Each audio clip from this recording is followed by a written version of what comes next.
여러분 안녕하십니까? 백만개미 한석우입니다. 6월 8일 목요일 시장 정리하겠습니다. 뉴욕 시장이 또다시 그 긴축에 대한 우려가 되살아나면서 특히 이제 그 나스닥이 1%가 넘는 1.29% 하락하면서 마감을 했습니다. 그동안에 이제 문제가 많았던 금융권 주식의 선전에 힘입어서 다우는 0.27% 상승을 했고요. S&P 500은 마이너스 0.38%로 하락 마감했습니다. 뭐 대부분의 그 기술주들, 그러니까 테슬라를 제외한 대부분의 기술주들이 하락을 했어요. 그렇기 때문에 오늘 이제 우리 선물 옵션 동시만기일이었던 오늘 우리 시장은 뭐 특히 선물 옵션 동시만기일보다도 미국 시장 영향으로 사실 출발부터 좀 움직임이 어려웠습니다. 코스피는 0.24% 하락을 하면서 출발을 했는데 그래도 오전에는 2600 지수를 잘 지키다가 시장이 오후에 들면서 외국인들이 매도 물량을 늘리면서 한때는 이제 지수 2600 밑으로 좀 내려가기도 했었습니다. 그러다가 이제 나중에 다시 2600 위로 올라와서 오늘 시장을 마감했고, 특히 이제 오늘 동시만기일이기 때문에 변동성이 있을 거다. 그런데 동시호가에서 거의 한 2천억 정도 기관은 사고 외국인은 팔고 이런 모습을 나타냈습니다. 그래서 뭐 토탈 오늘 그 코스피 시장에서 외국인들은 3,925억을 순매도했고 기관은 3,168억을 순매수했고 개인은 673억을 순매수했습니다. 그래서 오늘 종가는 2,610.85포인트, 어제보다 0.18% 하락을 하면서 그 만기일을 마쳤습니다. 코스닥 같은 경우도 한 0.2% 정도 하락 출발을 한 후로 외국인과 기관의 매도를 그런대로 나름대로 잘 버티다가 다시 이제 오후 가면서 낙폭이 좀 커져서 1% 이상 하락도 했었어요. 근데 이제 종가로 다가가면서 그 낙폭이 축소되면서 시장을 마무리했습니다. 그 코스닥 시장에서 오늘 외국인들은 2,332억을 순매도했고요. 기관은 207억을 순매도했고 개인이 2,574억을 순매수를 했습니다. 그래서 오늘 코스닥 지수는 876.13포인트, 어제보다 0.52% 하락하면서 끝났습니다. 기술적으로 보면 뭐 양봉이죠. 코스피는 양봉을 이제 그리긴 했는데 그 불안한 모습은 여전하다. 오늘 이제 끝에 가서 기관이 저렇게 저건 상당히 의도적인 거니까 오늘 만기일이니까 그렇게 올리지 않았으면 어땠을까 하는 이제 모습도 보이고, 코스닥 같은 경우도 어쨌든가 오늘 뭐 5일 이평도 잘 지키고 이러면서 아직까지는 오늘 좀 빠졌지만 전체 흐름 자체를 흐트리지는 않았다, 이렇게 볼 수 있습니다. 오늘 환율은 1303원 70전, 어제보다 10전 내리는 그런 모습을 보였습니다. 시총 상위에서 보면 오늘은 사실 뭐 시총 상위 얼마 샀다 이게 의미가 없는 날이긴 하지만 그래도 좀 살펴보면 외국인하고 기관이 동시에 산 거는 삼성전자뿐이 없어요. 삼성전자가 외국인이 160억 순매수했고 기관이 351억. 예. 그 다음에 이제 외국인들은 뭐 LG화학, 현대차 36억, LG화학 115억 빼고는 전부 팔았습니다. 시총 상위를. 이제 기관들은 이제 오늘 뭐 사는 날이니까 LG에너지솔루션, SK하이닉스도 989억 샀고, 쭉 뭐 SDI도 85억 샀고, 현대차는 196억 팔고, 기아도 42억 팔았습니다. 근데 오늘 이제 우리가 눈여겨보는 거는 그 코스닥의 2차전지 관련 에코프로비엠은 외국인들이 360억을 순매도했어요. 360억을.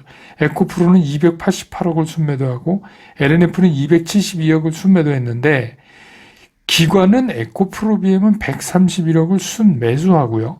에코프로는 135억을 순매수하고 LNF만 264억을 팔았습니다. 순매도했습니다. 반면에 개인은 에코프로비엠은 227억을 순매수했고 에코프로는 106억을 순매수했고 LNF는 464억을 순매수해서 세 종목 개인은 전부 사는 그런 모습을 보여줬고, 오늘 이제 그 코스닥 시총에서 JYP가 HLB를 넘어섰어요. 5위가 됐죠. JYP는 오늘 외국인 30억 정도 순매수를 했습니다. 그 다음에 이제 뭐 오늘 좀 시장이 이러다 보니까 오늘 움직인 게 뭐 큰 섹터의 그 흐름에 변화를 준다 이렇게 볼 수는 없지만 그동안에 좀 이제 안 올랐던 것들, 그런 것들이 좀 올랐어요. 그러니까 오늘 특히 이제 종합상사, 뭐 종합상사 다 오른 건 아니고 삼성물산 같은 건 안 올랐어요. 효성 TNC도 그렇고. 근데 이제 나머지들, 특히 이제 LX 인터내셔널, 포스코 인터내셔널 이런 것들이 많이 종합상사 쪽을 끌고 갔죠. 이게 왜 그러냐면 글로벌 공급망 위기 속에서 종합상사의 역량이 재조명된다. 그러니까 종합상사의 역량이 재조명되는 종합상사만 이제 오늘 두각을 나타낸 거예요. 그러니까 이들은 이제 지금까지 해오던 무역을 넘어서서 광물, 곡물, 뭐 사업권 확보 이런 사업 다각화를 해나가고 있다. 그래서 이제 포스코 인터내셔널은 여러분 아시지만 2차 전지 원료 사업에 진출하는 걸 기대하고 있고, LX 인터내셔널도 LNG 터미널 사업 진출, 뭐 니켈 광선 투자하는 거 검토, 뭐 이런 거 등등으로 오늘 이제 다른 것들이 좀 어려우니까 이것들이 움직였고, 또 미용기기하고 임플란트 관련도 이건 이제 뭐 수출이 잘 되는 거잖아요. 그래서 그런 것들도 움직였고, 그 다음에 이제 뭐 사료, 비료, 이거는 여러분 뉴스에서 아시지만 우크라이나에 그 댐이 붕괴됐잖아요. 그래서 이것 때문에 곡물 가격 급등이 우려된다. 그래서 유엔 식량 계획은 우크라이나 그 댐 붕괴로 세계의 식량난이 상당히 심각해질 수 있다.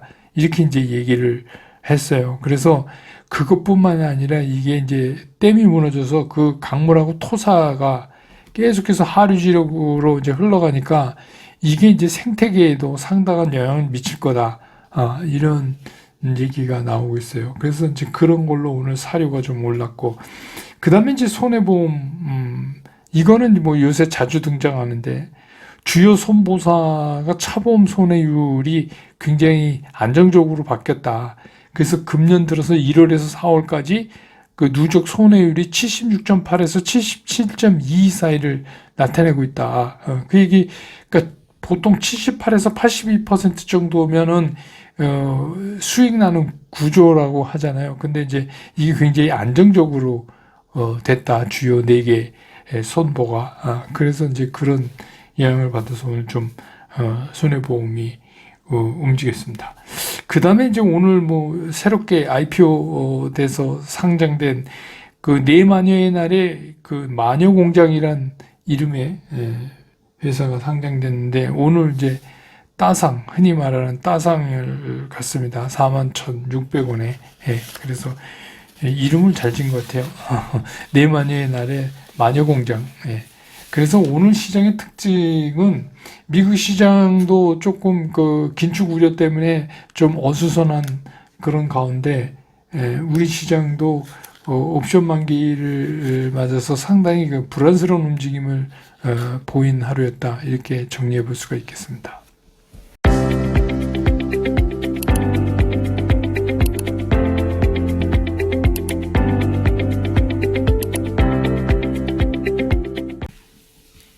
시장을 보면 누가 뭐라고 해도 우리 시장의 현재 수급의 키를 쥐고 있는 건 외국인이에요. 이거는 뭐 어떻게 뭐 달리 얘기할 수가 없어요. 그래서 그 얘기는 조금 더 들어가서 얘기를 하면 어떤 얘기냐면, 미국 시장에 영향을 받을 수밖에 없다.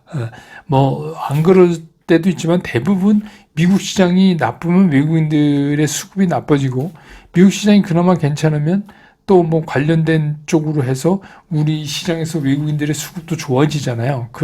그런데 이제 우리가 그러기 때문에 매일 아침에 이제 장을 시작할 때 미국 시장을 자꾸 검토하는 이유가 뭐냐면, 미국 시장이 나쁘면 우리 시장에서 외국인들은 매도 쪽에 쓴단 말이에요. 그런데 이제 지금 오늘 이제 3,920원, 물론 이제 뭐 만기일 수도 있지만, 그래서 오늘 이제 3거래일 연속했는데 오늘은 비교적 매도가 커요. 매도가 이제 큰 그런 모습을 보였다. 그래서 뭐 오늘이 특별하게 선물 옵션 그 동시만기 우리가 흔히 얘기하는 내 마녀의 날이 아니라도 그러니까 마녀가 심술을 안 부린다고 해도 그것보다 더 중요한 게 이제는 뭐냐면 미국 시장에 종속돼 버린 우리 시장이에요. 그렇기 때문에 우리는 지금은 뭐 어쩔 수 없이 미국 시장을 살펴야 돼요. 매일 미국 시장을 살펴야 되고 또 그거에 따라서 다음날 아침에 우리 시장에서 외국인들이 어떤 포지션을 취하는가 이거를 계속 볼 수밖에 없다. 근데 이제 어젯밤 미국 같은 경우는 테슬라를 제외한 대부분의 기술주들이 좀 고전을 했잖아요. 그동안에 이제 상승했는데 고전을 했습니다. 근데 테슬라야 뭐 뉴스에서 이미 아셨지만 미국 정부가 그 전기차 세금 혜택 때문에 그 모델 3가 토요타 캠리보다 싸다. 그런 이제 얘기가 나오면서 지금 9거래일째 상승을 이어가고 있죠. 그러니까 뭐 올 들어서 아마 최고치를 기록한 것 같아요. 그러니까 이제 나머지 기술주들은 이게 그 다시 이제 살아나기 시작한 긴축 우려. 이게 이제 긴축 우려 없었는데 새로운 게 나타났어요. 그래서 이제 좀 하락 조정 압박을 지금 받고 있는 그런 상태입니다. 그래서 이게 이제 쭉 말씀드려 오듯이 다음 주에 FOMC 회의가 끝날 때까지는 이런 이제 긴축에 대한 뭐 옥신각신 그런 거 있잖아요. 동결이다, 뭐 아니다. 이런 것 때문에 시장이 방향을 한쪽으로 딱 잡아서 가기는 상당히 어려워 보이는 그런 상황임은 분명합니다.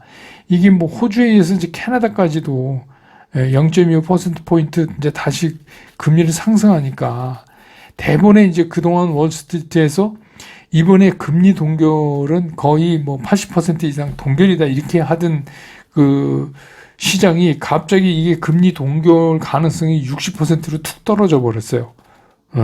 그러니까 이제 그렇기 때문에 어제 그런 현상이 일어났고 10년 만기 국채 금리도 장중에 3.8를 기록했어요. 물론 이제 종가는 3.79%로 끝났지만 3.8 갔다가 이제 그렇게 된 겁니다. 그렇게 되면 지난달 26일 이후에 가장 높은 채권 금리가 가장 높게 나타난 거죠. 그러니까 이런 것들이 다 이제 긴축에 대한 우려 때문에 이게 나타나고 또 이제 뭐 금융권 주식들이 이제 좀 살아나서 다음은 조금 올랐지만 근데 이제 자넷 옐렌 장관이 이제 그 합병 금융권의 합병이 필요하다 그런 얘기도 했는데 말미에 그 상업용 부동산에 대한 우려를 조금 나타냈어요. 그래서 이것도 심심치 않게 앞으로 좀 튀어나올 가능성이 있지 않느냐 그런 생각입니다. 이제 이렇게 되니까 오늘 우리 시장이 뭐 동시만기일에 따른 변동성 뭐 이런 거를 따지지 않는다 그래도 시장 자체가 시원스럽게 이렇게 전개되기가 상당히 처음부터 어려운 상황이었어요. 그래서 결국 이제 시장은 향후 어떻게 방향을 잡아가느냐는 절대적으로 외국인 수급에 달렸어요. 근데 이제 뭐 오늘이 좀 특수하긴 하지만 그래도 3거래일 연속해서 외국인 매도가 나오고 있다는 거 그것도 그래서 만약에 내주까지 내주 초까지 이게 지속되면 우리 시장에서 부분적으로 매도 시그널이 나오는 그런 종목들도 나올 수가 있어요. 지금 보면 그렇기 때문에 지금부터는 이제 더 그런 이제 세심한 주의가 필요로 하다 이렇게 보여집니다. 그래서 이제 지금부터 우리가 체크해야 될 게 뭐냐면 딱 두 가지예요. 하나는 그냥 되게 간단해요. 외국인들의 수급이에요. 외국인들이 계속해서 사는지, 우리 시장에서 계속해서 하던 짓을 하는 건지, 그 얘기는 무슨 얘기예요? 미국 시장이 좋아져야 우리 시장이 좋아져요. 특히 이제 미국의 기술주들의 움직임에 상당한 영향을 받을 거예요. 그러니까 미국 시장이 좋아져서 외국인들의 수급이 우리나라에서 살아나는지 우리나라 시장에서 이거를 이제 계속 더 면밀히 좀 지켜봐야 되고 그 다음에 내가 가진 종목들이 지금 이제 이익도 좀 나고 그랬는데 이게 매매 원칙상 매도 시그널을 보이는 건가 아닌가에 대해서 좀 신경을 쓰셔야 돼요. 그동안 뭐 이렇게 그냥 넉넉고 있지 마시고, 이거는 이제 어제도 말씀드렸지만 조건 검색이 안 되니까 적어도 여러분들이 보유하고 계신 그런 종목들은 매일 이거를 체크를 한번 해보시는 게 어떤가. 장중에도 가능하면. 그러니까 이제 11선이 이렇게 위쪽으로 살아있다 하더라도 굉장히 빠른 속도로 5일, 10일을 이탈하면 이거는 조금 시그널이 나쁜 거예요. 신호가 나쁜 거예요. 그러니까 그래도 조금 기다리겠다 하는 분들은 모르지만, 그렇지 않으면 뭐 부분 매도를 한다든가 아니면 굉장히 조심하는 구간. 왜냐하면 제가 지난번에도 말씀드렸지만 5일, 10일을 아주 급격하게 깨고 내려오면 10일 2평이 살아있다 하더라도 다시 10일 2평을 뚫고 올라가서 직전 고점을 통과해야, 그래야 이제 직전 고점을 통과를 해야 우리가 좀 안심을 하고 다시 간다 이렇게 얘기할 수 있고, 만약에 거기서 직전 고점에 부딪히게 되면 어떤 현상이 일어날 가능성이 크냐면 횡보로 이렇게 옆으로 밀려갈 가능성이 상당히 있는 거예요. 그러니까 매매 원칙 여러분 이제 대부분 기억하시지만 그런 세세한 그 디테일한 부분 있잖아요. 그런 것도 여러분이 이제 좀 따져서 보셔야 된다. 그런 생각이 듭니다. 주식 시장 얘기는 아니지만 온 국민 관심이 집중되니까 내일 아침에 우리 그 U20 축구 월드컵 이제 이태리랑 4강전 하잖아요. 그럼 이태리 이기면 이제 결승에 가는 겁니다. 그런데 뭐 그것도 좀 이기고 주가도 내일은 이제 뭐 내마냥 끝났으니까 밤에 미국 시장 좀 좋아져서 우리도 좀 회복하는 주말이었으면 좋겠다. 왜냐하면 여기서 회복을 못 잡고 다음 주로 넘어가면 상당히 장이 힘들어질 가능성이 더 커지거든요. 그래서 내일은 주말이지만 축구도 이기고 주식도 좀 빨간 색깔로 끝내는 그런 날이 됐으면 좋겠다. 저도 이제 그렇게 좀 바라봅니다. 근데 그거는 뭐 우리 마음대로 할 수 없는 거야. 다만 우리는 그 매매 원칙상 어떤 시그널이 나오는 것만 체크하면서 그거에 따라서 매매 결정을 하면 된다. 이렇게 정리해 드리겠습니다. 내일 저 장 끝난 다음에 다시 여러분 곁으로 돌아오겠습니다. 여러분 고맙습니다.